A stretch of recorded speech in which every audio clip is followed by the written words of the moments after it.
Le moine qui vendit sa Ferrari, en anglais, The Monk Who Sold His Ferrari. The Monk Who Sold His Ferrari est un livre de Robin Sharma, publié le 21 avril 1999. Ce livre est considéré comme un classique de l'auto-assistance racontant l'histoire de l'avocat fictif Julian Montley, qui a vendu son manoir et sa Ferrari pour étudier les 7 vertus des sages de Sivana dans les montagnes de l'Himalaya. Bonjour et bienvenue sur ma chaîne YouTube. Ici, je vous fais découvrir un livre écrit en anglais chaque jour. Je vous épargne les mots de tête et vous fais gagner du temps et des connaissances. Ce n'est pas génial ça? Si vous venez de me découvrir, alors n'hésitez pas à vous abonner à la chaîne et à activer la cloche de notification afin de ne manquer aucune de mes vidéos.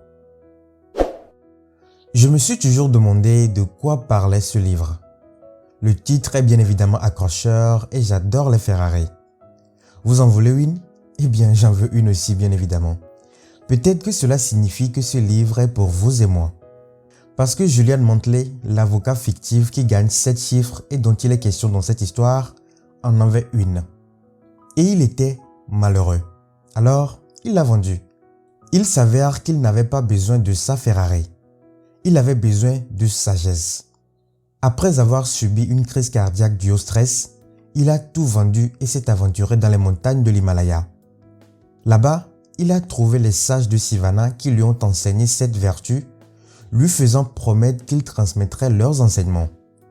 Grâce à la plume de Robin Sharma, qui a publié The Monk Who Sold His Ferrari en 1997, Julian a transmis ce qu'il a appris. Plus de 6 millions de personnes ont suivi ses enseignements. Aujourd'hui, j'aimerais partager 3 d'entre elles avec vous. Première leçon. Apprenez à garder votre esprit avec l'exercice « Le cœur de la rose ». La fable que raconte Yogi Raman, le professeur de Julian, se déroule dans un jardin. Il est rempli de belles fleurs qui sentent bon. Pensez-y comme un endroit calme et serein où vous pouvez faire le plein d'énergie chaque fois que vous en avez besoin.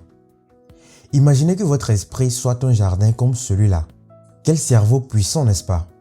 Mais pour la plupart d'entre nous, notre esprit ressemble à une benne à ordures bien plus qu'à un jardin. Il est jonché d'encombrements mentaux, d'informations inutiles, d'inquiétudes non fondées et de pensées anxieuses. C'est pourquoi la première des 7 vertus du système Sivana consiste à contrôler son esprit. Ce que vous essayez de faire ici, c'est de contrôler ce qui entre dans votre jardin en premier lieu. Imaginez que vous êtes un gardien, debout à la porte de votre cerveau, qui choisit qui et quoi peut entrer. Un exercice que Julian a appris pour y parvenir est le cœur de la rose.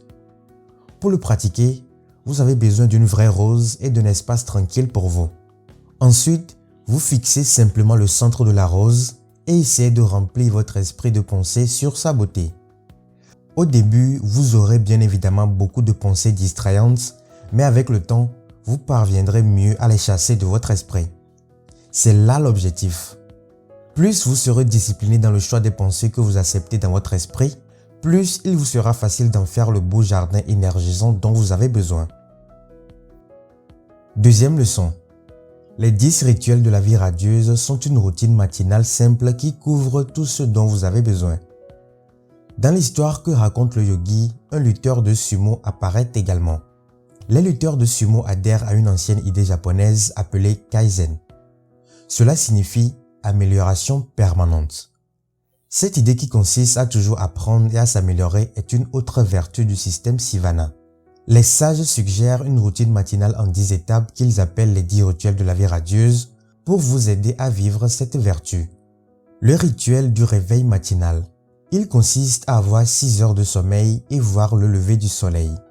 Bien sûr, vous devez déterminer combien vous avez besoin de vous-même, mais c'est ce qu'il suggère. Voici pour vous les 10 rituels. Le rituel de la solitude. Prenez toujours quelques minutes pour pratiquer le silence après le réveil. Le rituel de la physicalité. Bougez, levez-vous, faites du sport tout simplement. Tout ce qui peut faire circuler le sang, faites-le. Le rituel de l'alimentation vivante. Les sages suivent un régime végétarien à base d'aliments frais. Le rituel de la connaissance abondante. Gardez votre esprit stimulé par un peu de lecture ou d'étude. Le rituel de la réflexion personnelle. Avez-vous fait de votre mieux aujourd'hui? Qu'auriez-vous pu faire de mieux? Le rituel de la musique. Écoutez souvent de la musique pour ne jamais rester de mauvaise humeur. Ce rituel reste effectivement mon préféré. Le rituel de la parole. Écrivez un petit mantra que vous pouvez vous répéter tout au long de la journée. Le rituel de la congruence des caractères. Suivez toujours vos principes, mettez-les par écrit, soyez-en conscients et respectez-les. Le dernier rituel est celui de la simplicité. Vivez impitoyablement vos priorités et supprimez tout ce qui est inutile. En effet, cela me rappelle un peu le Miracle Morning, mais je pense que c'est plus que cela. Vous pouvez voir que cela va bien au-delà de votre matinée, mais c'est là tout l'intérêt. Un bon matin mène à une bonne journée, qui en fin de compte mène à une bonne vie. Troisième leçon. Servez les autres de manière désintéressée et vous vous en porterez mieux. Plus tard dans l'histoire, le sumo s'effondre mais se réveille à l'odeur de belles roses jaunes. Ces roses représentent une autre vertu, l'idée de servir les autres de manière désintéressée. Elle est magnifiquement résumée dans cet ancien proverbe chinois. Une trace de parfum reste toujours sur les mains qui vous offrent des roses. Il s'agit d'une métaphore qui dit que chaque fois que vous aidez quelqu'un d'autre, une partie des bénéfices vous reviennent directement. Vous savez rarement quand et comment, mais le karma revient toujours. Cela ne signifie pas que vous devez rejoindre l'armée du salut, mais que de petits et simples actes de gentillesse et de compassion sont très utiles. Chaque matin, prenez quelques secondes pour penser à ce que vous pouvez faire de bien aujourd'hui. Qu'il s'agisse d'appeler votre grand-mère ou de faire l'éloge d'un collègue de travail, cela vous rapprochera de ce que le yogi appellerait une vie éclairée. J'adore quand les auteurs de non-fiction utilisent la fiction pour faire passer leur message. C'est peut-être ce qui a rendu Le Moine qui vendit sa Ferrari si populaire au fil des ans. C'est un livre intemporel à mon avis. C'est une histoire vraiment inspirante et je pense que, quoi qu'il en soit, vous allez découvrir quelque chose d'intéressant sur vous-même. Et voilà, c'est tout pour aujourd'hui. Abonnez-vous à la chaîne et activez la cloche de notification pour ne pas manquer le prochain livre. Que dire d'autre? Vive les livres!